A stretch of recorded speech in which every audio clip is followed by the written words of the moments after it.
In the air, on the ground, they're everywhere trying to keep the peace and find the killers who gunned down 3 young adults. Good evening, everybody. I'm Jim Sackett. And I'm Kelly Dunn. It is a tense calm tonight on the streets of Fort Pierce as police beef up the number of patrol cars on the road. This in the wake of a night and day of violence. News Channel 5's Carolyn Schofield is live in Fort Pierce. And Carolyn, one night after gunfire rings out, are people staying off the streets or are they just very cautious? Kelly, we've seen more police officers and deputies out and about than anyone else tonight. Now, I can tell you this substation here at Avenue D is the hub of operations, and even Police Chief Sean Baldwin is patrolling the streets to make sure no one else gets hurt. It's quiet tonight in Fort Pierce. The only sound is a steady hum of the sheriff's helicopter circling above.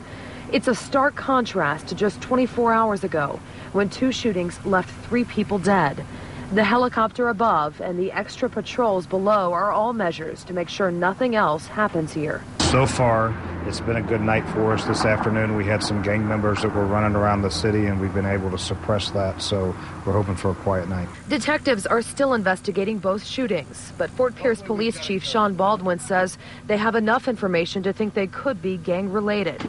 18-year-old Anthony Elliott died in a shooting at North 17th Street and Avenue L. Just 3 hours later, 3 women were shot outside a home on 23rd Street. 20-year-old Olivia Maddox and 22-year-old Ashley Smith died from their injuries. The biggest concern for police is retaliation. It's a huge concern. It's always a concern that, where there's 1 shooting, 2 shootings, that there'll be a 3rd or 4th shooting. And we've seen that over the last decade in Fort Pierce over and over again. So that's exactly what we're doing now, is trying to prevent another act of violence. And so there will be extra patrols tonight, tomorrow, and at least through the end of the week to make sure what's quiet now stays that way.